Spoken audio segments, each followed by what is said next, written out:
bari hirya no hino. Wao wanaendelea kufurahia Bwana ingalao hawajapata furaha ya kukusanyika sote tukiwa pamoja. Ariko ibyishimo byabo n'agakiza kabo karakomeje kuko gafite aho gashingiye. Bali furaha na wokovu yao inaendelea sababu kuna mahali ambapo inakaziwa. Rero kubw'ivyo ndashima Imana ko Imana ikomeje kuturinda tukaba turahitirirwa izina ry'Imana dukomeza kubona n'umwanya wo kuza hano ku gicaniro. Kwa hiyo ninaendelea kumshukuru Mungu sababu Mungu anaendelea kutupea nafasi na muda wa kuja hapa katika madhabahu yake. Titurasiba na rimwe ku gicaniro. Sisi hatujakaa hata mara moja bila kukuja kubera coronavirus. Kwa sababu ya coronavirus. Ndashima Imana rero ibidushoboza n'ubuntu bw'Imana n'urukundo rw'Imana n'ugukomezwa n'Imana. Ndabishimira Imana yabiduhaye, Imana ishimwe. Kwa hiyo ninashukuru upendo wa Mungu ambayo inaendelea kudhihirisha kwetu kwa kutupea nafasi ya kuja kusanyika. Mungu asifiwe. Rero kubw'ivyo reka nsenge gato hanyuma twinjire mu ijambo ry'Imana. Kwa hiyo ninataka niombe kidogo alafu tuingie katika. Mbiyegereza bene data batuye isi. Nikiwakaribisha nyote ambao mnatufuata. Mu ijambo ry'Imana ngo mwegere n'Imana ibahe umugisha. Katika neno la Mungu karibieni na Mungu awabariki. Mwumve ijambo ry'Imana mugishimire mubashe guhinduka mukore ivyijanye n'ijambo ry'Imana. Sikieni neno la Mungu liwapee kugeuka na alafu mfanye yale mapenzi ya Mungu. Kandi naje kumenya neza. Pia nimejua ya kwamba ikimenyekanisha ko umuntu yumvise ijambo ry'Imana. Ile ambayo inazirisha mtu ambaye amesikia kweli neno la Mungu. Azakora. Yeye huwa anatenda. Kuko Imana yaturemeye. Sababu ile ambayo imesababisha Mungu kutuumba ni imirimo myiza muri Kristo Yesu. Ni matendo mazuri ndani ya Kristo Yesu. Umvishije ijambo rero azahita akora imirimo myiza. Yule ambaye anasikia neno la Mungu hapo anatenda matendo mazuri. Uwona uwaryumvishije akaryumvira. Huyo inamaanisha ni mtu ambaye amesikia neno la Mungu na kulitii. Habaho kumva no kumvira. Kuna kusikia neno la Mungu na kulitii. Mu Kiswahili ni wazavuga ngo kusikia na kusikiliza. Katika lugha ya Kiswahili inasema kumva na kumviriza. Kumvira kusikiliza, kutii, kusikia na kuelewa. Kumva no gusobanukirwa. Hiyo ndiyo inasababisha mtu ili atende. Nibyo bihesha umuntu gukora. Sababu yule anayosikiliza neno la Mungu na kuelewa. Kuko ujya muntu wumva ijambo ry'Imana ndetse no kurisobanukirwa. Huo utenda. Arakora. Biramworohera gukora. Yeye ni rahisi kwake kwa kutenda.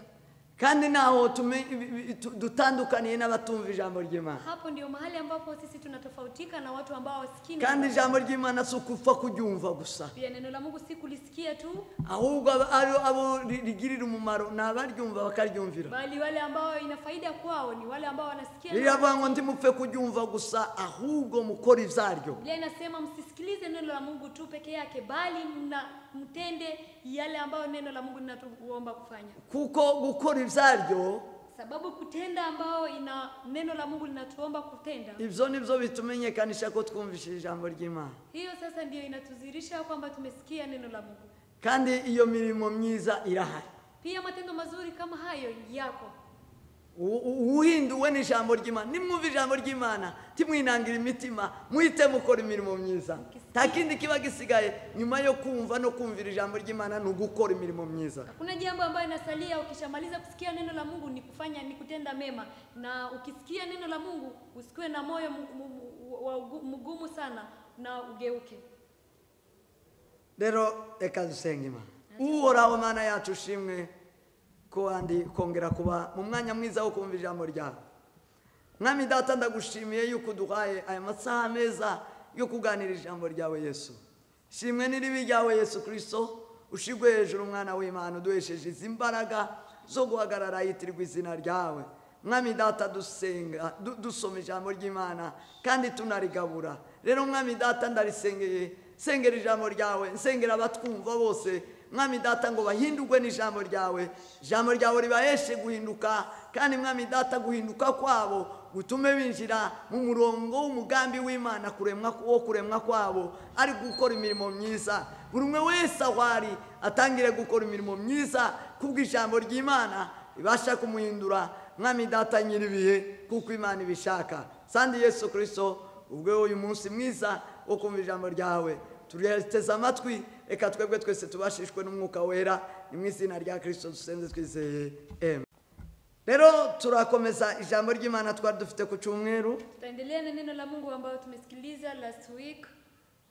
Ndashima Imana twagize ibihe byiza byo kwibuka urupfu rwa Yesu no kuzuka kwe. Nashukuru Mungu sababu leo tumekuwa na nyakati nzuri ya kukumbuka kifo na kufufuka kwa Yesu Kristo. Dufite uruhimbi Kwa kukaribia meza ya Bwana. Twakiriye umubiri wa Yesu n'amaraso ye. Tumepokea mwili na damu ya Yesu Kristo. Twabashe gutahura agaciro k'umubiri wa Yesu. Sisi tumefikiria thamani ya mwili na damu ya Yesu. Turashima Imana rero yaduhaye uwo mwanya mwiza wo kubasha gutekereza umubiri wa Yesu Kristo wadukuye mu rubanza no mu rupfu. Nashukuru Mungu ambaye ametupea nafasi hiyo ya kufikiria hayo, Yesu Kristo ambaye ametutoa ndani ya mauti na hukumu. Mwili wa Yesu Kristo ulitutoa katika hukumu na mauti. Umubiri wa Yesu Kristo wadukuye mu rubanza no mu rupfu. Tumepata wakati huo asubuhi ya kutafakari pia na kushiriki hiyo meza ya Bwana. Twabonye umwanya mwiza wo kwegerera uruhimbi rw'Imana ndetse no gutekereza ku rupfu rwe. Tumeshiriki mwili wa Yesu Kristo, tukasikia tumefurahi sana kwa sababu tumetoka katika hukumu na mauti, haina nguvu tena kwetu. Twegerera uruhimbi rw'Umwami twumva turishimye cyane kubera ko ntabwo twatekereje ko tutakiri mu rupfu, ahubwo twakuwe mu rupfu ubu ngubu tateka tugicira. Tukashiriki damu ya Yesu Kristo ndetse twegerera n'amaraso ya Kristo inayosema vizuri, inayozungumza mema kwetu, ituvuganira ibyiza, ikisema ya kwamba ivuga yuko damu ya Yesu Kristo ilimwangika kwa ajili ya dhambi zetu kwa kutuosha ili tuwe watakatifu mbele za Mungu, tukionekana mbele za Mungu tukiwa watakatifu. Hiyo ni ajabu kubwa sana. Amaraso ya Kristo yamenetse ku bwacu kugira ngo abashe kutweza ibyaha byacu tuboneka turabera imbere y'Imana. Icyo ni ikintu gitangaje cyane. Mungu ni mtakatifu kuliko namna ya kuyaongea. Imana irera kuruta uko twobivuga. Hatuna neno ama jambo la kuweza kuyazihirisha utakatifu wa Mungu. Nta buryo dufite bwo garagaza cyane ukwera kw'Imana. Sababu Mungu ni mtakatifu kiwango kinachopita mawazo yetu. Kubera ko Imana irera cyane kuruta uko twabitekereza mu mitekerereze yacu. Lakini kwa ajili ya damu ya Yesu Kristo, ariko kubera amaraso ya Kristo akatusafisha kwa kiwango tukubalike mbele za Mungu, tufanane naye. Imana yabashije kutweza ku rugero kugira ngo tubashe kugeraho Kristo abasha kutwemera twishimira. Damu ya Yesu tena amaraso ya Kristo kandi ni agano jipya ya wale waaminio wote, kwa sababu wana njia ya kuingia katika ufalme wa mbinguni. Ni isezerano risha kubizera bose kubera ko babonye inzira ibageza mu bwami bw'ijuru. Tuna mwaliko, dufite ubutumire, tuna kibali kandi turemerewe kuingia mbinguni kwa ajili ya damu ya Yesu Kristo. Kwinjira mu ijuru biciye mu maraso ya Kristo. Sababu hiyo ni agano jipya. Kubera ko iryo ni isezerano risha. Na tena Mungu ni mwenye agano, hawezi kupuzia agano lake. Kandi Imana ni Imana y'amasezerano, nishobora kureka isezerano ryayo. Sababu tumefanya agano na Yesu Kristo kupitia damu yake. Twasezeranye na Kristo binyuze mu maraso ye. Yesu atarudi, ndugu zangu. Yesu azagaruka abavandimwe. Atarudi, hawezi kuharibu agano. Azagaruka nazigera y'ikisezerano. Hawezi kuharibu agano. Ntashobora kwica isezerano. Sasa tumebahatika tukashiriki hayo kwa damu ya Yesu Kristo. Rero twebwe twagira amahirwe yo kubasha kwegera uruhimbi rw'Umwami Yesu kugira ngo tumeshiriki asubuhi. Twabikoze mu gitondo na mapastazi wamepeleka nyumbani, kandi n'abashumba bagiye basura abakristo mu ngo zabo bashira uruhimbi. Ili tuendelee kushiriki sote tukitafakari, tukikumbuka yale Yesu Kristo aliyoyafanya kwa ajili yetu. kugira ngo tugume twegere dutekereza icyo umwami Yesu yakoze ku bwacu. Kwa hiyo Yesu Kristo asifiwe sana. Kuri ubwo Yesu Kristo ahimbazwe cyane. Kwa kuwa ametuokoa katika hukumu na mauti, pia kwa kutuosha tukakubalika mbele za Mungu, na pia tena kwa kutupa agano la kuingia mbinguni. Turamushimiye kuko yabashije kudukura mu rubanza rw'urupfu ndetse no gucirwaho iteka, kandi abasha kutweza n'amaraso ye, kandi aduha n'isezerano ryo kuzaja mu ijuru. Tuna agano kwa sasa, tunakaa tukiwa salama kwa sababu tuna agano ya ukweli, na tena hawezi kuharibu agano hilo. Twisharanya amahoro kuko dufite isezerano ry'ukuri, kuko umwami wacu ntazigera yica iryo sezerano. Mungu awabariki sana. Mani baumugisha cyane. Basi tutazungumza machache kwa neno. Rero turaganiraho makeya. Acha tusome neno la Mungu katika kitabu cha Zaburi sura ya kwanza, na haya ya kwanza mpaka haya ya tatu. Turasoma igitabo cha Zaburi igice cya mbere umurongo wa mbere gushika ku murongo wa gatatu, na tutasoma tena Yesaya 61 na haya ya tatu. Turasoma kandi igitabo cha Yesaya 61 no ku murongo wa gatatu. Tusome katika jina la Yesu. Tusome. Hahirwa umuntu udakurikiza imigambi y'ababi, tahagarare mu nzira y'abanyabyaha, tiyicarane n'abakobanyi, ahubwo amategeko y'Uwiteka niyo yishimira, kandi amategeko ye niyo yibwira ku manywa na nijoro. Uwo azahwana n'igiti cyatewe hafi y'umugezi, cyera imbuto zaco igihe cyaco, ibibabi byaco tibyuma. Icyo azakora cyose kizamubera cyiza. Amen. Heri mtu yule asiyekwenda katika shauri ya wasio haki, wala hakusimama katika njia ya wakosaji, wala hakuketi barazani pa wenye midhaa. Bali sheria ya Bwana ndiyo impendezayo, na sheria yake huitafakari mchana na usiku. Naye atakuwa kama mti uliopandwa kando kando ya vijito vya maji, uzao matunda yake kwa majira yake, wala jani lake halinyauki, na kila alitendalo litafanikiwa. Amen. Amen. Reka turangirize muri Yesaya narivuze ibice 61. Takumalizia katika kitabu cha Yesaya 61. Narivuze turachakarongo ku murongo wa gatatu, ariko reka duhere ku murongo wa mbere kugira ngo muze kubyumva neza. Taanzia kwa mstari wa kwanza hadi mstari wa tatu. Sana sana mstari wa tatu ndio nitazungumzia. Biblia iravuze ngo umwuka w'Umwami Imana ari kuri nje, kuko Uwiteka yansigiye amavuta ngo mbwirize abakene, abagwa neza ubutumwa bwiza. Yantumye kuvura abafite imvune mu mitima, no kumenyesha imbohe ko zibohorwa, no gukingurira abari mu nzu y'imbohe. Kandi yantumye no kumenyesha abantu umwaka w'imbabazi z'Uwiteka, n'umunsi Imana yacu izahoreramo inzigo, no guhoza abarira. Yantumye no gushiraho itegeko mu cyakarongaho. Yantumye no gushiraho itegeko abisiyoni, gushiriraho itegeko abisiyoni barira, ryo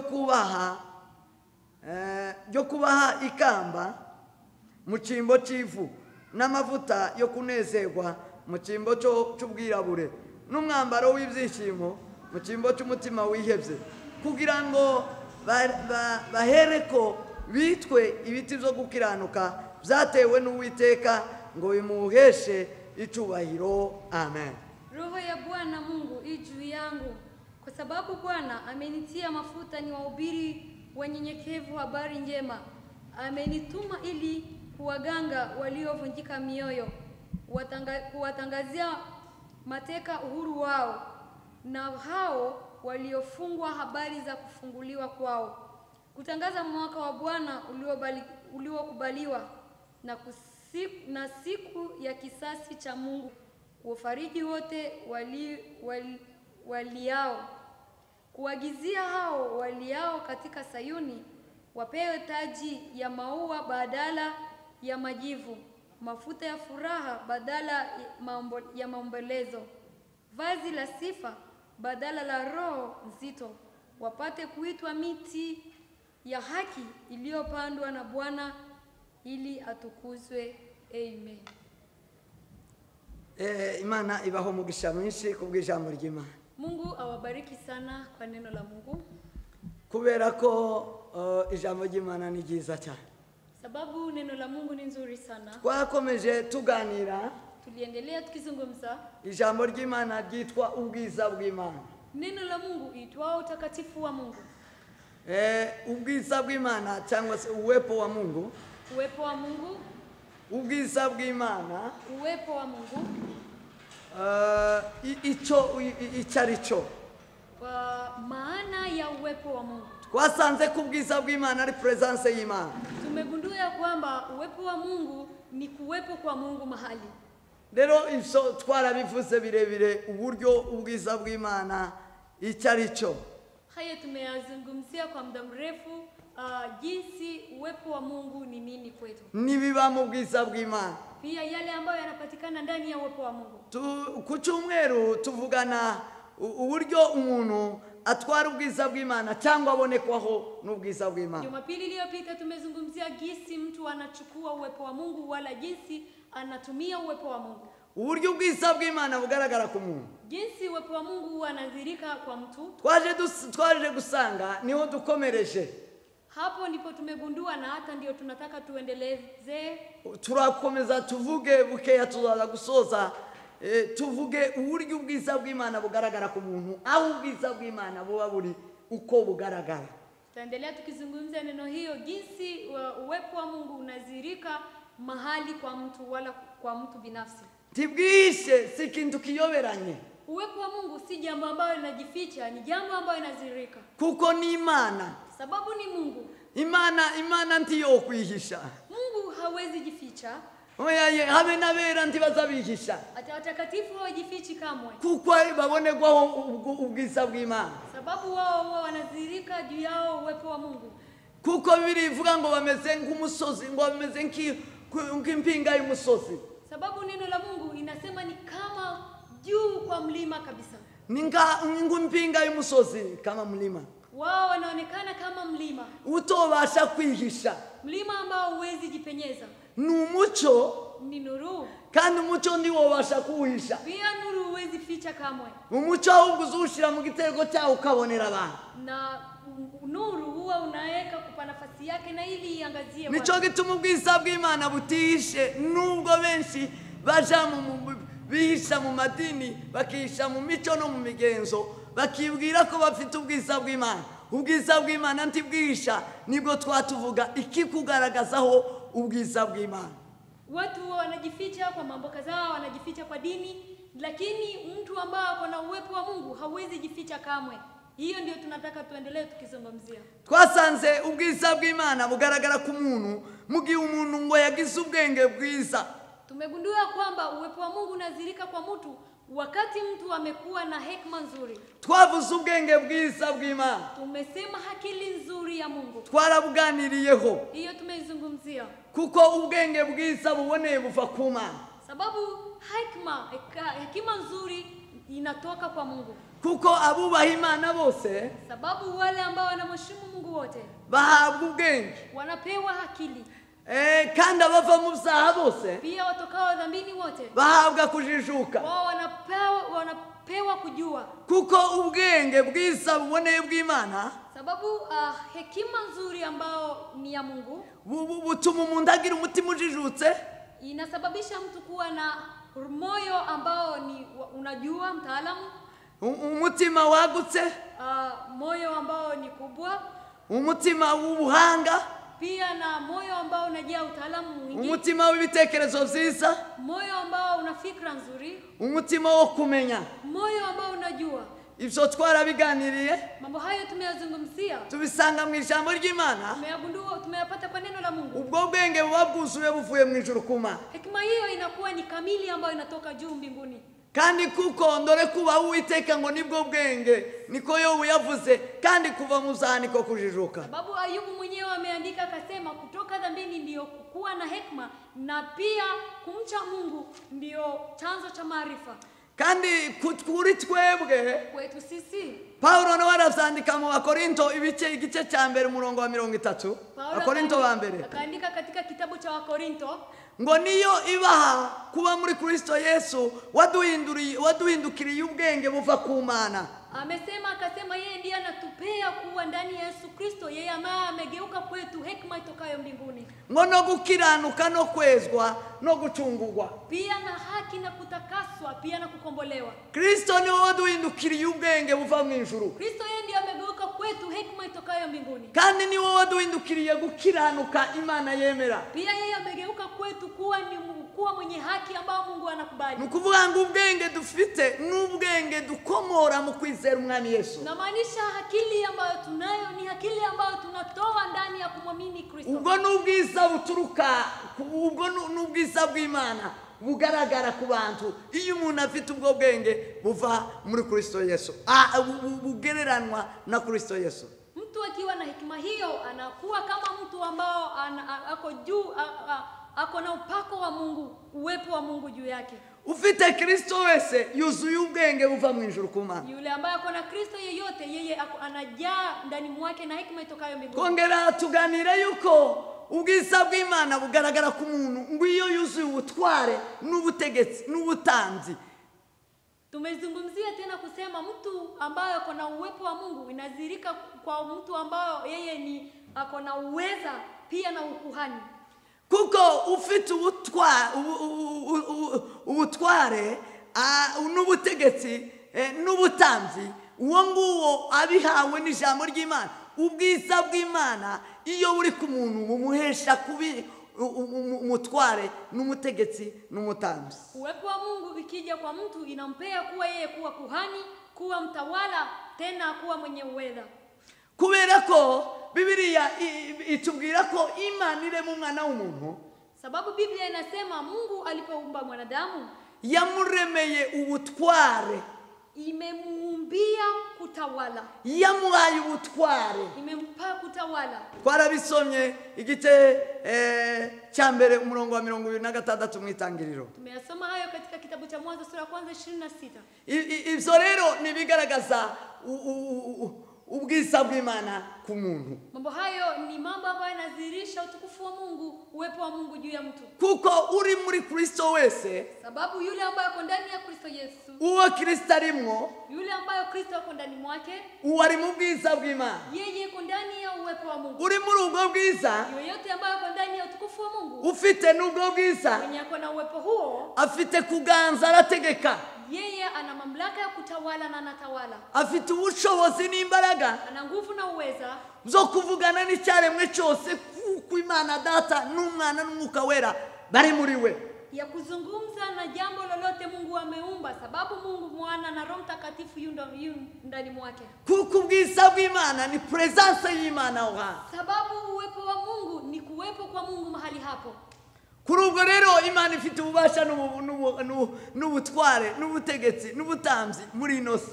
Kwa hiyo Mungu yeye ako na ukuhani na utawala pia na mamlaka yote ulimwenguni. Kubera ko abari mu muntu, uwo muntu rero ahinduka umutware, agahinduka umutegetsi, agahinduka umutamzi.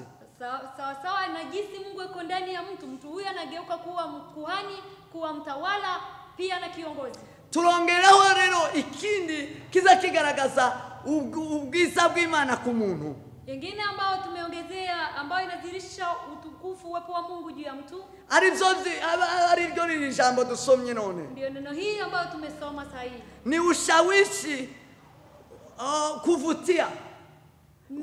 Gukundwa ndibaza. Ni kuvutia. Ushawishi. Kwemeza. Ushawishi. Kwemeza.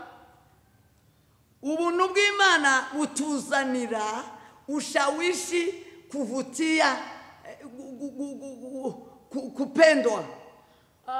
Neema ya Mungu inatuletea uwepo wa Mungu unatuletea kushawishi na kuvutia.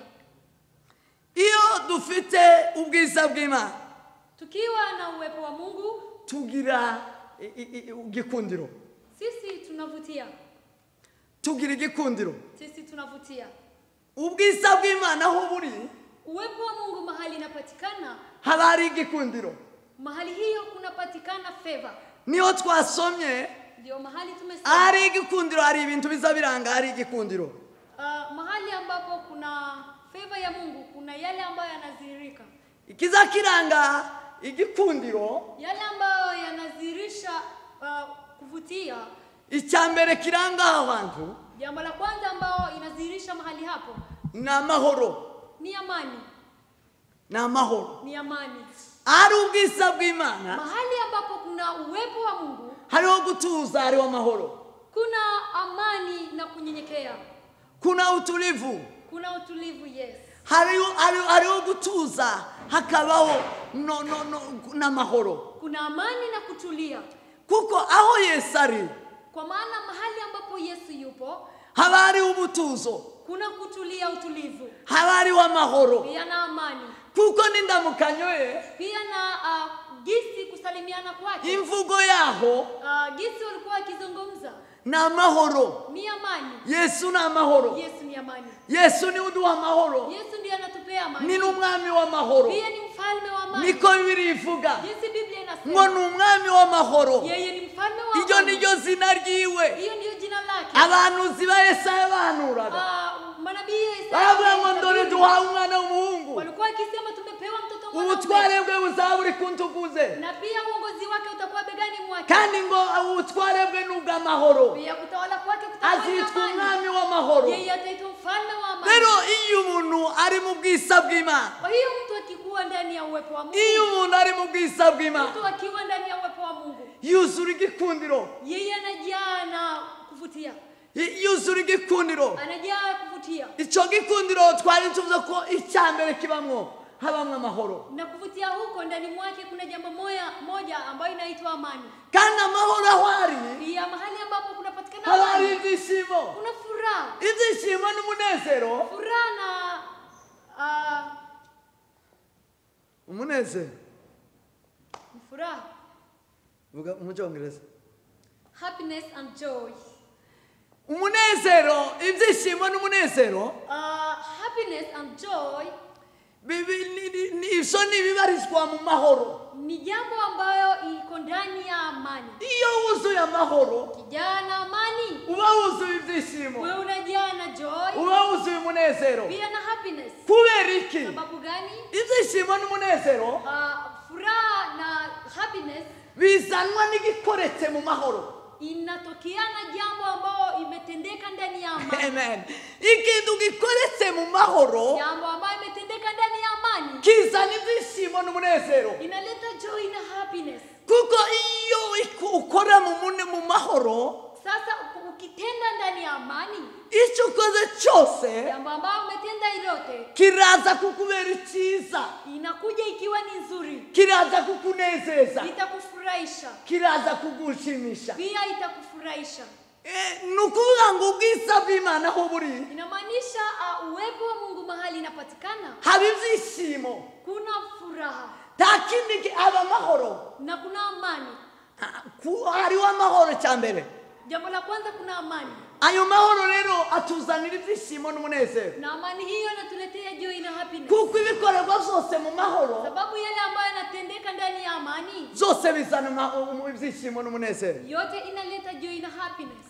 Hanyuma rero Biblia iravuga ngo, kwa hiyo Biblia inasema kubera ubwiza bwari mu ntumwa, sababu ya uwepo ambao ulipatikana ndani ya mitume. Ubwiza bw'Imana bwari mu ntumwa. Uwepo wa Mungu ulikuwa unapatikana ndani ya mitume. Bwari ubwiza bwo butuma buzura ibyishimo n'umunezero wa buri munsi. Ilikuwa ni uwepo ambao ulikuwa unasababisha wajae na furaha pia na kicheko kwa kila siku. Kubera barahizwe intumwa, sababu mitume walikuwa kitafutwa, waliwainda kama mnyama, barahizwe sisi nyamaza, wakiwatafuta kwa kuwaua, watu babashaka kugira ngo babice, lakini ariko kwa ajili ya uwepo wa Mungu ulikuwa juu yao, kubera ubwiza bw'Imana bwabaga kuri bo, kwa ajili ya uwepo ulio ndani yao, kubera ubwiza bw'Imana bwabaga muri bo, ukasababisha wao wawe na amani, wapate chochote kinachofanyika kwa ajili ya uwepo wa Mungu unaoleta amani. Unasababisha chochote wanachokitendewa kisije kikawaangamize, bali waone mbingu ikifunguka. Nibyo mpamvu ibyo bakorerwaga byose batigeze babyitaho, kubera ubwiza bw'Imana bwari bubariho, ibo barabinezererwaga, buzuraga ibyishimo n'umunezero. wao walikuwa kijaa furaha na kicheko, baba bica walikuwa wakiwaua bakanezerwa, na alafu wanafurahia. bakina Stefano, Biblia ilitubwira ngo bazamutera amabuye. Biblia inasema walikuwa wakimpiga mawe, bamukuru banyamugere nyuma y'umugwa ngo bakamutera amabuye, walikuwa wakimvuruta na mpeleka nje ya mji wakimpiga mawe, kubera ubwiza bw'Imana bwari bumuriho, sababu ya uwepo wa Mungu ulikuwa juu yake. ngo abone ijuru rirakingutse, yeye akaona mbingu ikifunguka, ngo abone ubwiza budasanzwe, akaona uwepo ambao si wa kamili, ngo abone umwami Yesu, akaona Mungu Yesu iburyo bw'Imana Data, kwa mkono kulia wa Baba Mungu. ngo aravuga ngo Mana bababarire, Alafu Stefano akasema Mungu wasamehe, kuko batazi icyo bakora, sababu hawajui walitendalo, kuko baninjije mu irembo ry'ubugingo, sababu wao wameniingiza kwa lango la uzima, ninjiye kwa Data. nimeingia kwa Baba. Nukuvuga ngo ubwo n'ubwiza bwari bwuzuye Stefano, Namaanisha ni uwepo wa Mungu ulikuwa ukijana, nubwo zari bisa ngaho ari ibyago, ingalau ilikuwa inaonekana kama ni ziki, nubwo zari bisa ngaho ari urupfu, ingalau ilikuwa inadhihirika kwamba ni kifo, ariko ntibyamuteye lakini haikusababisha kwiganyira no kubasha gutakira amagara ye, haikusababisha Stefano yeye alilie mwili wake, ahubwo yarushijeho kuzura ibyishimo n'umunezero, bali yeye aliendelea kujaa na furaha pia na kicheko. Muririmbyi yararirimbye, Mwimbaji ameimba aravuga ngo nintumigwa ngiye gupfa, akasema nikifika karibu na mauti ngo nzagira ibyishimo bitavugwa, nitakuwa na furaha ya ajabu. ngo nintumigwa ngiye gupfa, Nikiwa karibu ya kifo nzagira ibyishimo bitavugwa. nitakuwa na furaha ya ajabu. Abo ni bande bazabagira ibyishimo no mu rupfu? Yeye ni wakina nani ambao wanafurahia hata ndani ya mauti? Nabuzuye ubwiza Wale bw'Imana, ambao wanajaa uwepo wa Mungu, nabuzuye Kristo muri wale bo, ambao wanajaa Kristo ndani yao, kuko twasanze ubwiza bw'Imana ni Kristo mu bantu. sababu tumegundua kwamba utukufu wa Mungu ndani ya watu ni Kristo ndani yao. Rero abuzuye ubwo bwiza Wale ambao wanajaa na uwepo huo bazabagira ibyishimo no mu rupfu. wanakuwa na furaha, wanafurahia hata kwa kifo. Umuririmbyi arongera araririmba, Mwimbaji pia kaimba, aravuga ngo furaha yetu itabaki ikiwa vyote vimetoweka. araririmba aravuga ngo ibyishimo byacu bizahaguma nubwo ibintu byose byacu byakurwaho. Nukuvuga ngo igikoretse cyose uri mu bwiza, Inamaanisha jambo ambalo litatendeka yote kipatikana ndani ya uwepo, icyaba icyiza cyangwa ikibi, kizuri wala kibaya, byose biraza kuguhindukirira umunezero n'ibyishimo, yote itageuka kuwa furaha na kicheko, kubera mu gukundwa, sababu kupendwa, muri uko gukundwa kwa kupendwa huko n'Imana, kupendwa na Mungu, ikaduheza Yesu Kristo, katupea Kristo Yesu, dufite amahoro muri we. sisi tuna amani ndani mwake. Iyo turi mu mahoro muri we, Tukiwa na amani ndani mwake, ibikorwa byose byoba byiza cyangwa bibi, jambo lolote litendalo lizuri wala libaya, ritari mu icyaha, kama haipatikani na dhambi ndani mwake, ibyo byose bizanira kuba Kristo umunezero. jambo hiyo yote inakuja kwa Mkristo kuwa ni furaha. Nicyo gituma umwanditsi yanditse, Ndio maana mwandishi ameandika, aravuga ngo byose bifatikanyiriza hamwe ngo kutuzanira ibyiza kubakunda Imana, ngo kuko Imana yabahamwe bameze nk'ubushake bw'Imana mu guhamagarwa. Biblia inasema kwa wapendao Mungu jambo lolote inakuambatana pamoja kwa kutuletea mema.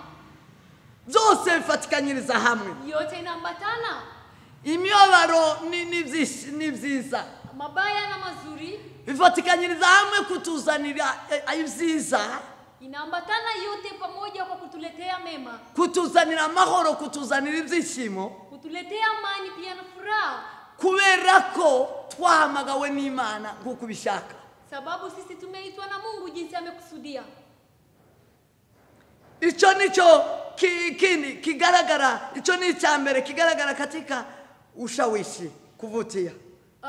Hiyo ndio neno la kwanza ambayo inadhihirika ndani ya ushawishi na kuvutia. Iyo uri mu bwiza bw'Imana uzabugukururira ibyishimo n'umunezero. Ukiwa ndani ya uwepo wa Mungu huwa na kuvutia furaha na kicheko.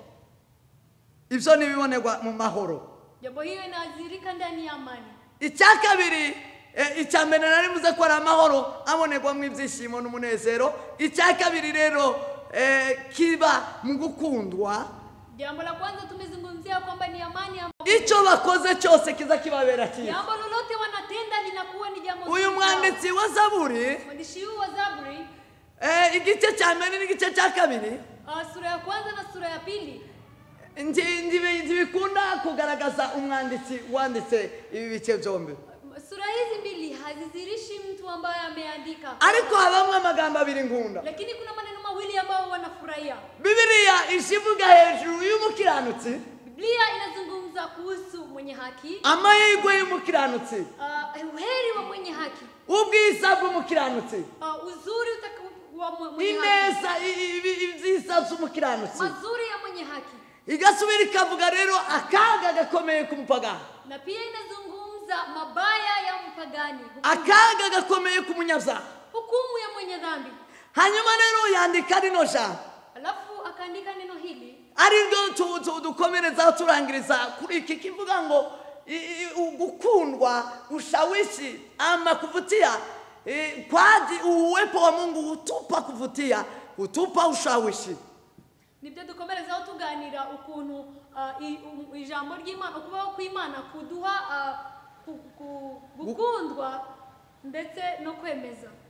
Gukundwa kwacu, kupendwa kwetu, dukomora mu bwiza bw'Imana ambao tunatoa ndani ya uwepo wa Mungu, bizabiduhesha icyo dukoze cyose kuba cyiza. Inatupea lolote tulitendalo kuwa ni njema. Arandika aravuga ngo, akaandika akasema, ngo ahiga umuntu udakurikiza imigambi y'ababi.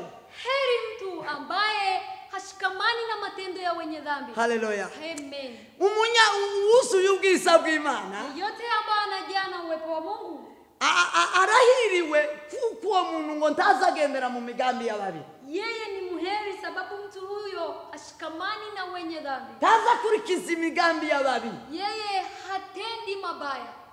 Ntakurikiza imigambi y'ababi. Umurongo wa mbere. Heri mtu yule asiyekwenda katika shauri ya wasio haki. Yes. Ntakurikiza imigambi y'ababi. Yeye haingii katika shauri ya wasio haki. Nukuvuga ngo uyu muntu ari mu bwiza bw'Imana, inamaanisha mtu ambaye ako ndani ya uwepo wa Mungu ntashobora kugira imigambi mibi.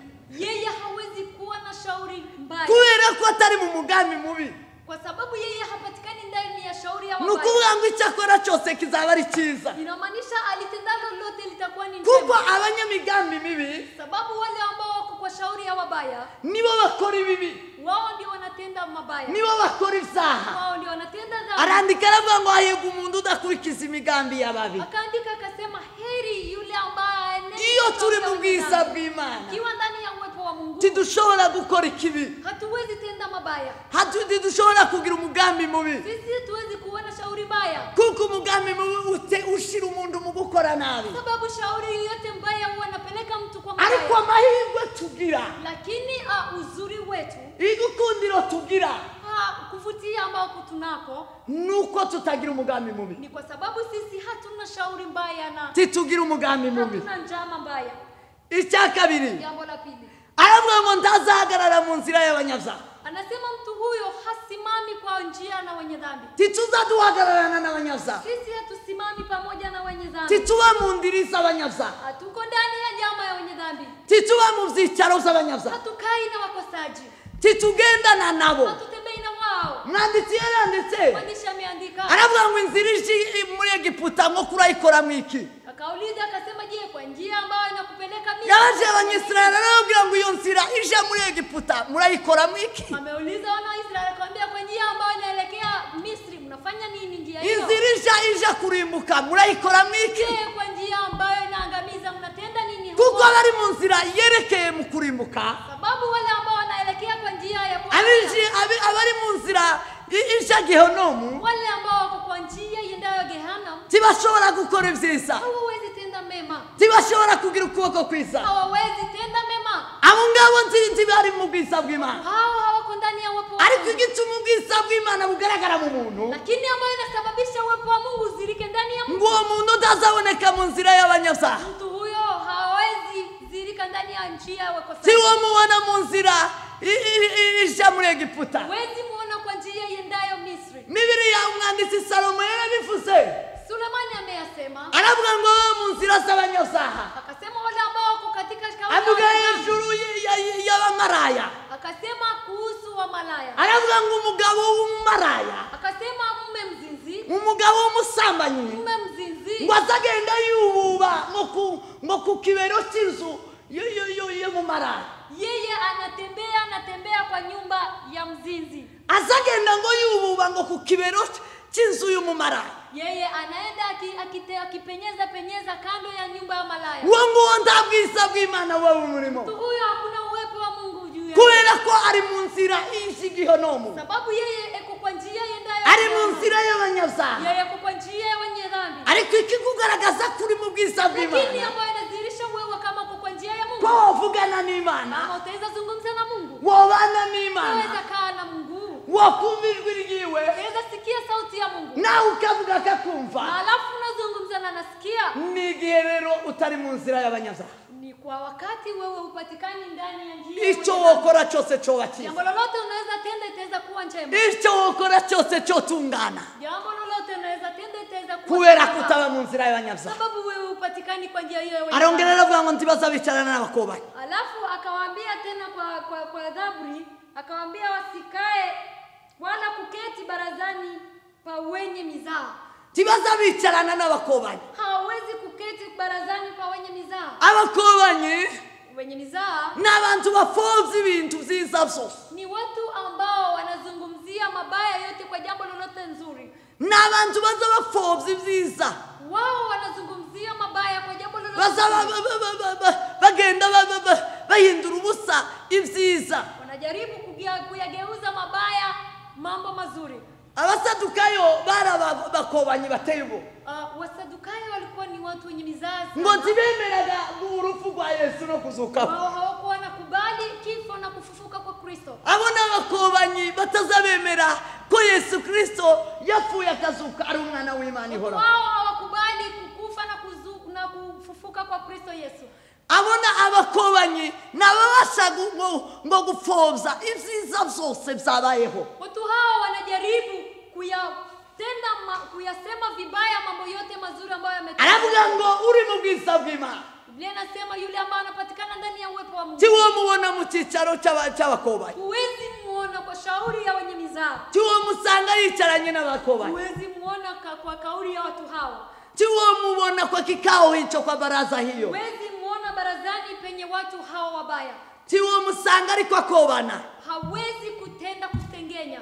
tiwo musanga ariko agambana. Yeye hawezi kutetana na kusengenya. Ariko ubu nyine abatari mu bwiza bw'Imana bagira ibyicaro byo kugambana gusa, Lakini wale watu ambao hawapatikani ndani ya uwepo wa Mungu wanakuwa na baraza na kikao cha bakobana gusa bagambana, wao wanasengenyana, bakirana imanza bakirana witeka, wakihukumiana, bangisha abantu abandi, wanajaribu kuteta wengine ili wengine bica abantu bariho bakiriko bahumeka, wao wanaua watu na bado wanaendelea bakica abandi mu mitima y'abandi, wanaendelea kuua wenzio ndani ya wengine, bagitembera bakigenda ku na isi. bado wao wanatembea wakingali duniani. Abo ngabo nta bwiza bw'Imana, Watu hawa wana uwepo wa Mungu ndani mwao. abo ngabo nta bwiza bw'Imana, Hawa hawana uwepo wa tibo Mungu. basha gukora icyo bakoze cyose mu kibe cyiza, Wao hawezi tenda jambo lolote na likuwe ni nzuri. ariko ngo baticarana n'abakobanyi Lakini watu ambao hawaketi kwa kikao kwa baba bari mu bwiza bw'Imana, wao wako ndani ya uwepo ngo wa icyo Mungu. bazakora cyose kizababera cyiza. Wao jambo lolote watatenda litakuwa ni nzuri kwao. Aravuga ngo abo ngabo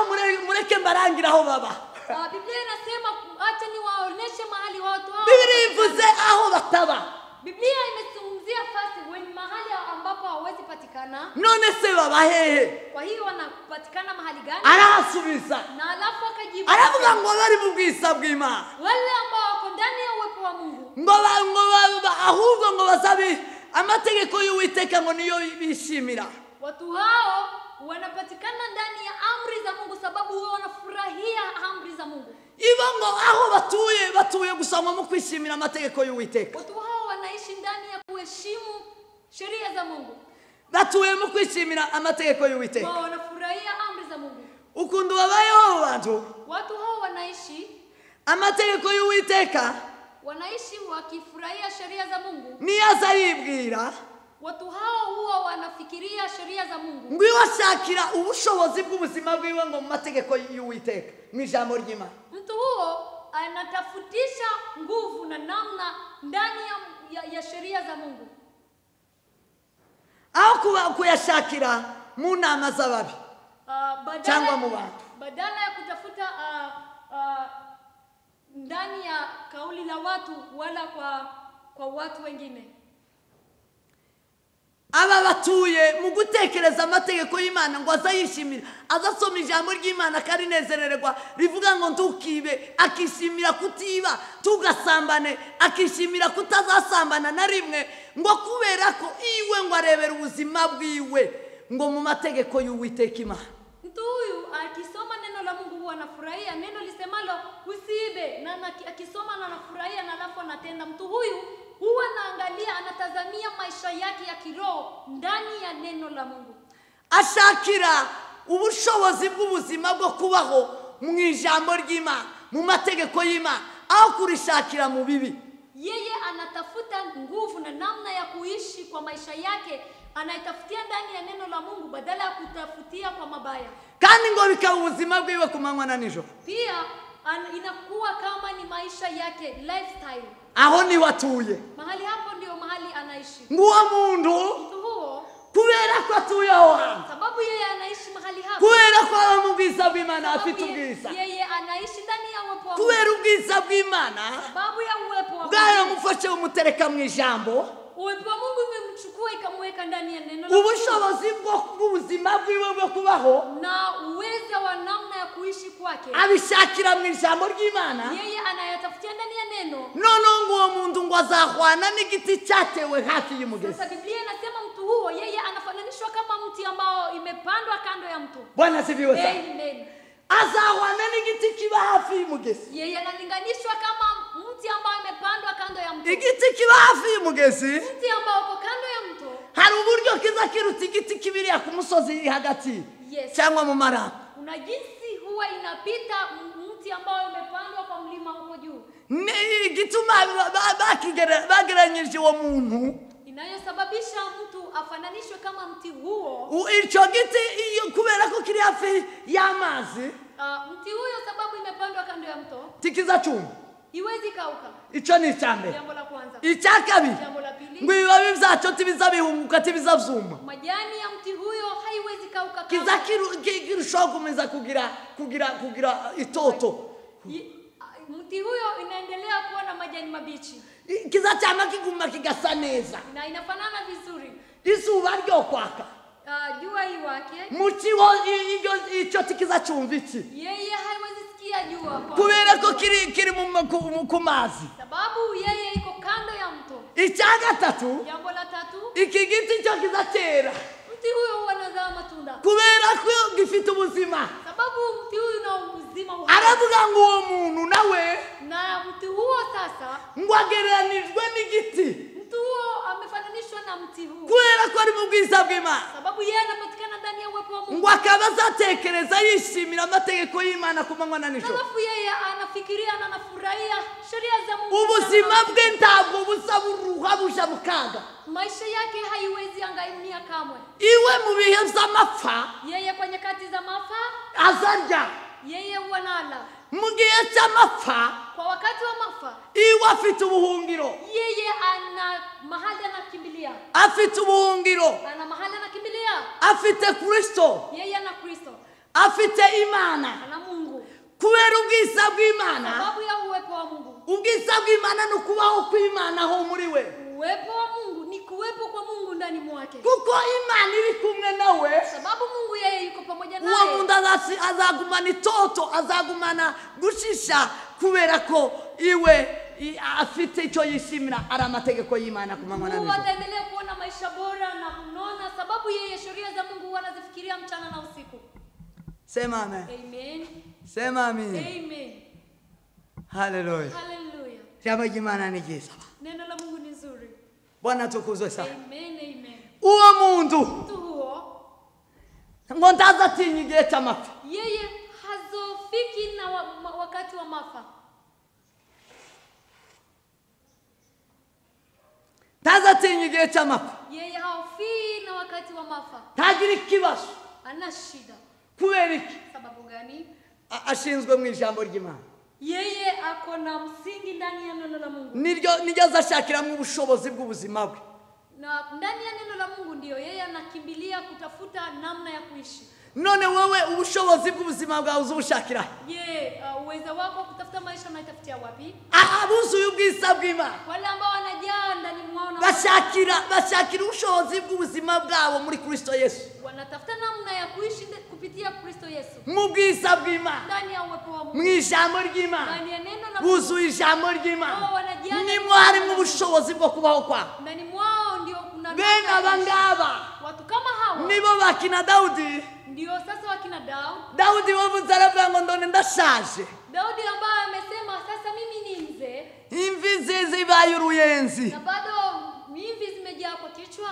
Aravuga ngo ntabwo yarigera abona umukiranutsi w'Imana arekwa. Na bado sijaona mtakatifu wa Mungu mwenye haki wa Mungu. Cyangwa ngo urubyaro rwe rusabirize. Wala uzao wake ukiombaomba chakula. Hoye yaravuga ngo ntabwo arabibona. Nasema hajawahi ona hayo. Bene abangaba ntibaza baruha babibu babona ivyo. Watu kama hao hawawezi pata mambo hayo. Kubera ko bari mu bwiza bw'Imana. Sababu wako ndani ya uwepo wa Mungu. Nta uri mu bwiza bw'Imana yose wasabiriza. Hakuna mtu yeyote ambaye ako ndani ya uwepo wa Mungu ambaye ataomba. Kuko azi neza ku bushobozi bw'ubuzima bwiwe buba mu ijambo ry'Imana. Yego, sababu yeye anajua uwezo na mamlaka wa kuishi kwako ndani ya neno la Mungu. Biblia iravuga rero ngo bene abo baza icyo bakoze cyose kizakibabera ati. Biblia sasa inasema watu kama hao jambo lolote ambao walitendalo linakuwa njema. Abo ngabo bari mu bwiza Yesu Kristo. Yesu Kristo aje mu isi alipokuja duniani. Biblia ivuga Yesaya Imana iramumwereka. Yesaya amemuona. Imana iramumwereka. Mungu akamuonesha Yesaya. Iramubwira ngo ndore. Akamwambia ona. Uzaza akaza umukiza. Akamwambia hebu tazama yule ambaye atakuja akija kama mkombozi. Ngo umwuka w'Imana uzaburi muri we.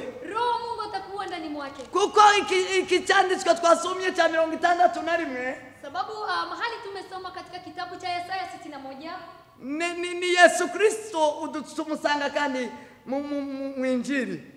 Ni Yesu Kristo ambaye tunampata katika kitabu cha Injili. Yesu aravuga ngo yasigiwe. Yesu amesema yeye amepakaliwa ngo kubwiriza abagwaneza ubutumwa bwiza. Kuwahubiria waungwana habari njema. Kubwiriza abakene ubutumwa bwiza. Kuhubiria maskini habari njema. Ubwo butumwa bwiza yari afite. Habari njema ambayo alikuwa nayo. Hari harimo niringiri. Kulikuwa na jambo hili. Ryo guhindurira abari mu bwiza bw'Imana ubuzima. Kugeuzia watu ambao wanapatikana ndani ya uwepo wa Mungu kuwageuzia maisha. Kugira ngo ubuzima bwabo bube bwiza. Ili maisha yao ikuwe maisha bora. Bagira igikundiro bavutiye. Wao wakuwe na favor na wavutie. Nta munyagikundiro uzukena. Hakuna yeyote ambao ako na favor ambayo atakuwa maskini. Nta munyagikundiro uzuribwa n'inzara. Kuna mtu ambaye anavutia ambao anakufa na njaa. Nta munyagikundiro utazugera utazagira ubuzima bwiza. Hakuna mtu ambaye anavutia ambao huwezi kuwa na maisha mazuri. Umuntu wese umunyagikundiro. Mtu yeyote ambaye anavutia abafite ushawishi. Yeye ana nguvu za kushawishi. Abafite ububasha bwo kubasha guhindura ubuzima, guhindura. Yeye ana nguvu na mamlaka ya kugeuza maisha. Biblia iravuga ngo Yesu Kristo. Biblia inasema Yesu Kristo aravuga ngo yatumye no gushiriraho itegeko abisiyoni barira. Biblia inasema gice cha umurongo wa 3. Biblia inasema kwamba Yesu amekuja kuweka amri ya watu wa Sioni ambao walikuwa wakilia ili wapate kucheka. Aravuga ngo naje gushiriraho itegeko abisiyoni barira. Nilikuja kuweka amri kwa wasioni waliao ili wacheke. Iryo tegeko Yesu Kristo yabazaniye nirihe? Je, amri ambayo Yesu Kristo amewaletea ni lipi? Nubwiza we. Ni uwepo. Nubwiza. Ni uwepo. abazanira ubwiza amewaletea uwepo mu nzira y'uyo gukundwa. badala ya kupendwa. Aravuga ngo Akasema ngo yo kubaha ikamba mu cyimbo cy'ivu. aliwaagizia hao walio katika Sayuni wapewe taji ya maua badala ya majivu. Aravuga ngo nabazaniye itegeko. Akasema nimewaletea amri. Muzi ko kubaho kwacu ari itegeko, kubaho kwacu neza. Je, mnajua kuwepo vizuri kwetu ni amri? Ni itegeko. Ni amri. Ni lazima dunia iheshimu. Ni ngombwa kuisijuwa. Ni lazima watu wote waheshimu. Ni ngombwa kwa watu wote wajua. Kuwepo kwetu Kuwepo kwacu kuwe ni amri. kuwe ari tegeko. Ni amri kupitia neno la Mungu. Ni tegeko binyuze. Yesu aravuga ngo nabazaniye ikamba mu cyimbo cy'ivu. Yesu akasema nimewaletea taji badala ya majivu.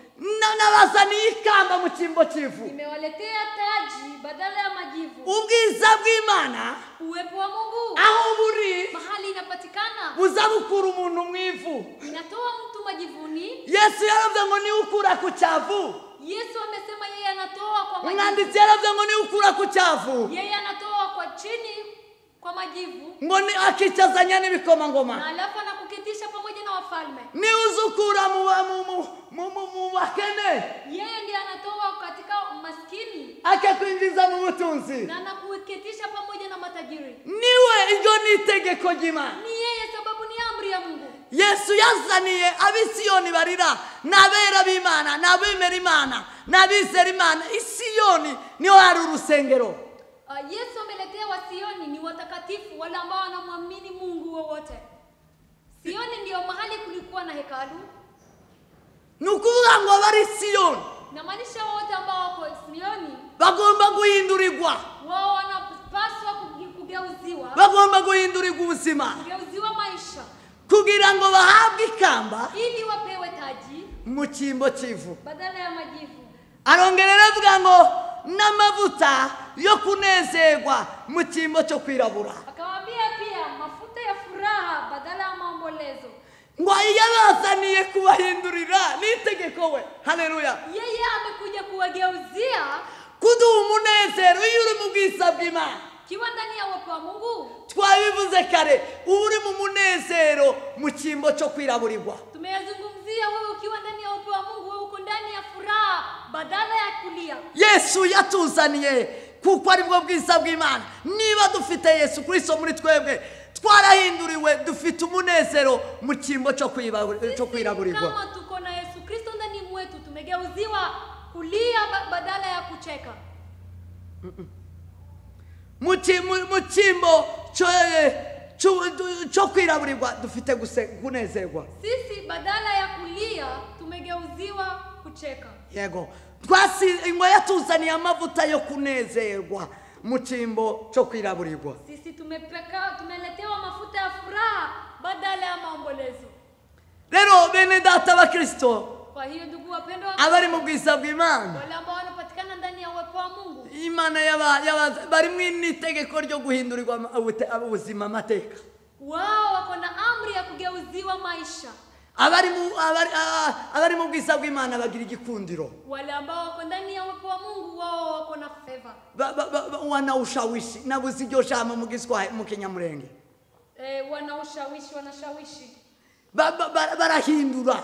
Huwa wanageuza. Kubera hari mu itegeko rya Yesu Kristo rivuga ngo mu cyimbo cyo kwiraburirwa bahabwa amavuta yo kunezerwa. Sababu kuna amri isemayo badala ya kuomboleza wapewe mafuta ya furaha. Ngo bongere kandi aravuga ngo bambare ngo umwambaro w'ibyishimo. Na wapate sifa. Ngo mu cyimbo cy'umutima wihebye. Badala ya roho nzito.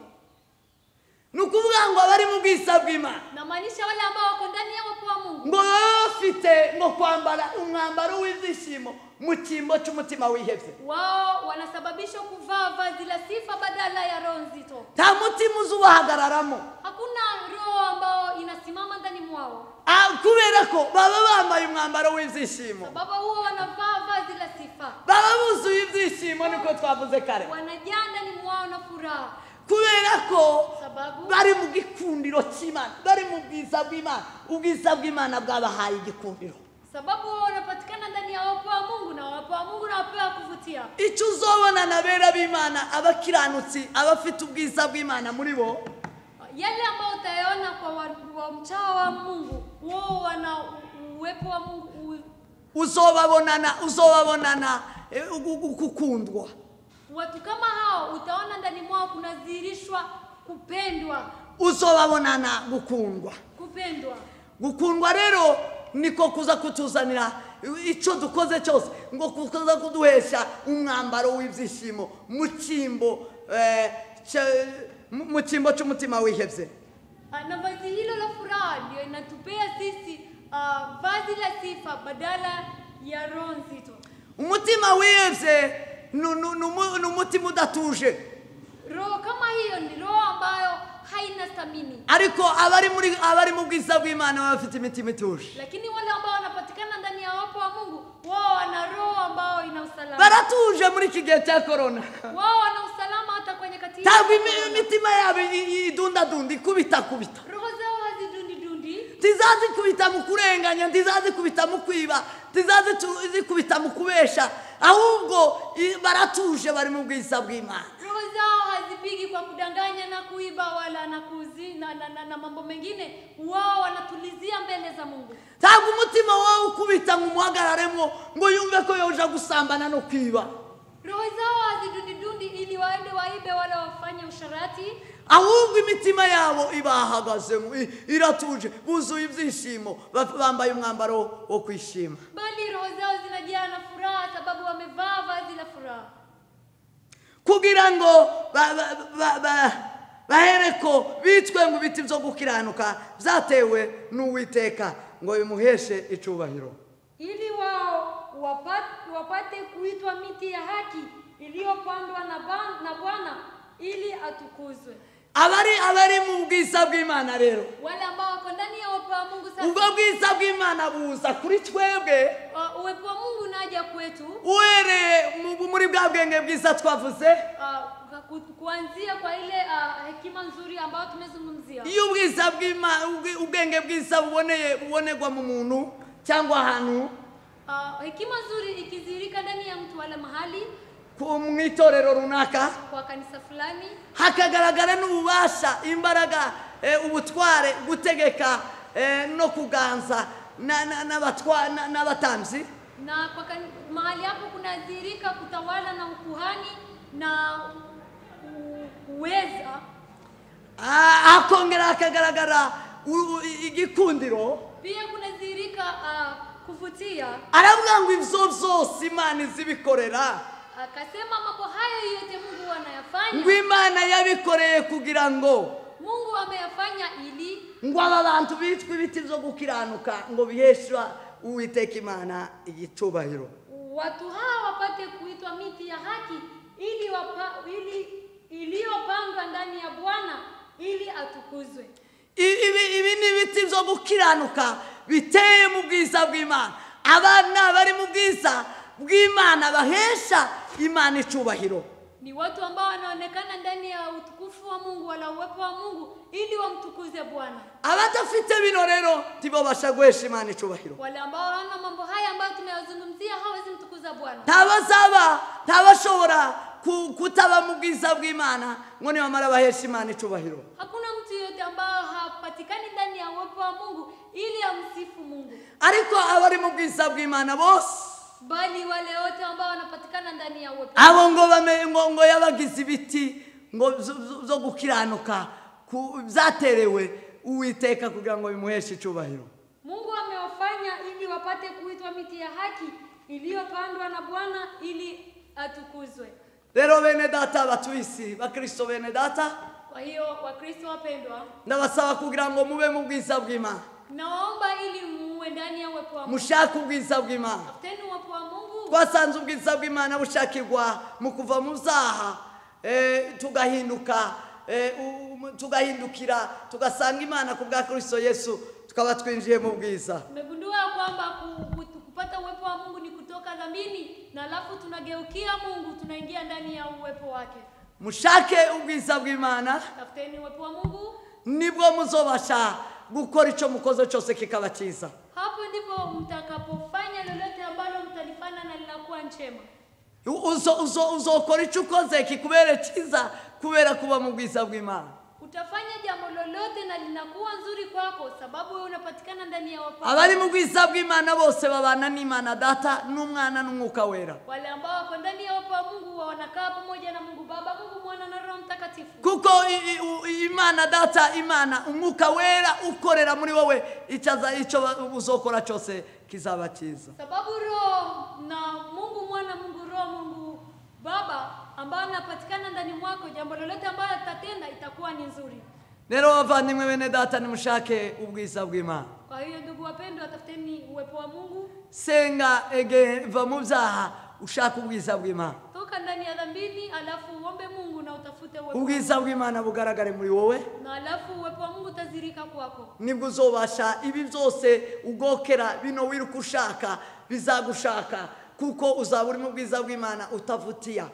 Hapo ndipo mambo yote ambayo unakimbilia ukitafuta yayo yatageuka ya kutafute, sababu utakuwa ni mtu ambao unavutia. Niko Biblia ivuga, iravuga ngo mwanze mushaka ubwami bw'Imana no gukiranuka kwe, ibindi byose muzabyongererwa. Vivyo hivyo ndivyo Biblia inasema, tafuteni ufalme wa Mungu na uhaki wake, mambo mengine yote itakuja kwenu. Ubwo ni ubwiza bw'Imana n'ubwami bw'Imana. Hiyo ni utukufu wa Mungu, ni ufalme wa Mungu. Nugukiranuka kw'Imana. Pia ni utakaso.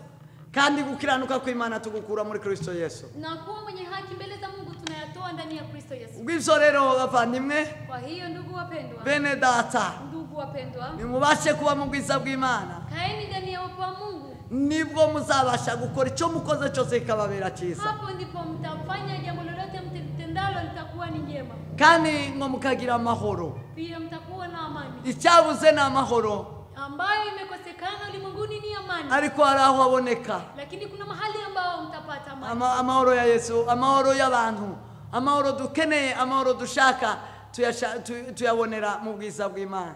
Amani ambayo tunatafuta ni amani ambayo inapatikana ndani ya uwepo wa Mungu.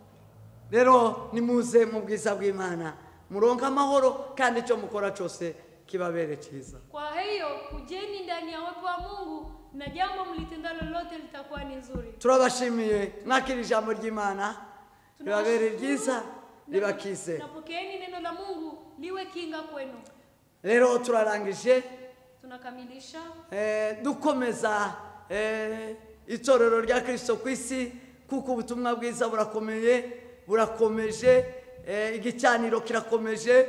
Mu gihe cyose tukiri mu bihe bya corona, mwegera Imana nayo irabakiza. Tunakamilisha tukimarisha kanisa la Kristo ulimwenguni kwa nyakati hii za corona, tukiwaambia endelea Mungu, mkimkaribia Mungu naye ataendelea kuwaimarisha na kuwaponya. Kandi irajishire kugira ngo tubashe kongera gusubira mu buzima bwo guterana no gusangira ijambo ry'Imana. Pia karibu corona iishe na alafu tuendelee kuishi kwa maisha ambayo tulikuwa tukikusanyika sote tukisikiza neno la Mungu. Rero Imana ibahe umugisha muri hose. Kwa hiyo Mungu awabariki mahali mnapatikana pote. Mukomeze mwite ku ijambo ry'Imana, rirabakiza, rirabafasha. Endelea musome neno la Mungu, litawasaidia na litawaponya. Iyi ni impamba, izi ni imbaraga, ibi ni byo kurya bigufasha muri byose, bigahindura buno buzima. Uri mu bwiza bw'Imana, yo arahindura buno buzima. Hii neno la Mungu ni chakula, tena ni nguvu ikusaidiayo, sababu mtu ambaye anapatikana ndani ya uwepo wa Mungu, yeye ana uwezo wa kugeuza. Ibi byose bihinduka ibyishimo n'umunezero kuri we, kubera ko ari mu bwiza bw'Imana, anavutia, anashawishi. Mambo haya yote ya kwake yanageuka kuwa ni furaha na kicheko, sababu huwa anavutia na anashawishi jambo lolote. Arahindura. Huwa anageuza. Kubera gukundwa, akomora mu bwiza bw'Imana. Sababu ya kuvutia ambao anatoa ndani ya neno la Mungu. Mana Data, turagushima Yesu. Usingizwe uwabwe icyubahiro kubw'ijambo ryawe twumvise kuri uyu munsi, y'ubwiza bwawe Mwami Imana Data, gitare gikomeye. Reka Mwami Yesu Kristo urushaho kutuganiriza, kurushaho kuva mu mwijima twinjira mu bwiza bwawe, tuva mu byaha twinjira mu bwiza bwawe mwami Yesu Kristo, kugira ngo tubashe kubaho mwami data mu buzima butarimo ubwoba, butarimo akaga, butarimo gusuhuza umutima, kuko ubwo buzima buzaba bufashwe n'ubwenge. Twamenye inkingi zigize ubwiza bw'Imana, n'ubwenge, n'ubutware mwami data, no gukundwa. Ibyo byose mwami data bifite gushikamisha ubugingo bwacu n'ubuzima bwacu, aho butanyeganyega ngo bunyeganyezwe n'uburiganya bwa Satani. Duheshe kuba mu bwiza bwawe, kugira ngo uburiganya bwa Satani bwoye kuriganya itorero ryawe, abakristo mwami data. Data uwera wa Israeli, ndabasabiye mwami aho bari hose, kugira ngo babashe kwinjira mwami data mu bwiza bwawe. Izina ryawe rihabwe icubahiro kubw'uyu munsi mwami data, tunezererewe imbere yawe kubw'ijambo ryawe mwami data, no kuba ahitirirwa izina ryawe. Usingizwe uhabwe icubahiro. Hezagira itorero rya Kristo ku isi mwami data, hezagira kino kibanza, hezagira Nairobi Kenya, hezagira mwami Yerusalemu, hezagira mwami Israeli. Ubwiza bw'Imana ubace kuboneka hose data. Ndasengera abakristo bose batwumva, bahezagirwe Mana. Abatanze amaturo, ibyacumi, isadaka mwami data, ubahezagire, ubahezagire Yesu wawe umugisha mwami data nyiribiye. Wagura imbago zabo, ibyabo ubikuremo inyatsi, ubikuremo ibibi byose, ahubwo bitubure ibyo bafite byose mwami, kubw'imbaraga z'Imana n'urukundo rw'Imana mwami guzuye mu mitima yabo, basangira nawe mwami kubwo kugukunda, baguturira data nyiribiye, kubw'ikimenyetso cy'urukundo cy'uko mwami data nyiribiye wera wa Israeli baye ba Abrahamu sokuruza wo kwizera,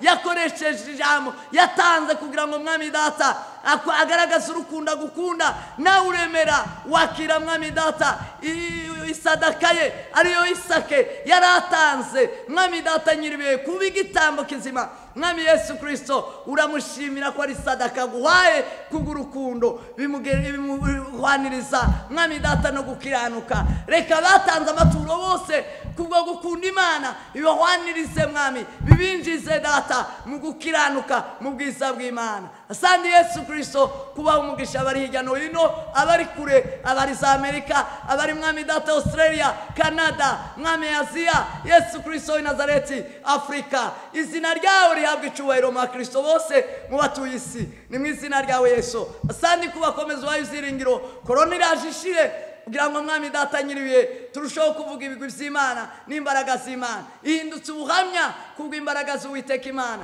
kuko ijuru ry'amajuru turi kumwe naryo, turi mu bwiza bw'Imana. Dufite guhindura, bahindure mwami data nyiribiye, isi ihinduke gakondo. Urakoze Yesu kubw'imbaraga zawe n'ubasha bwawe, ni mu izina rya Yesu twizeye, amen.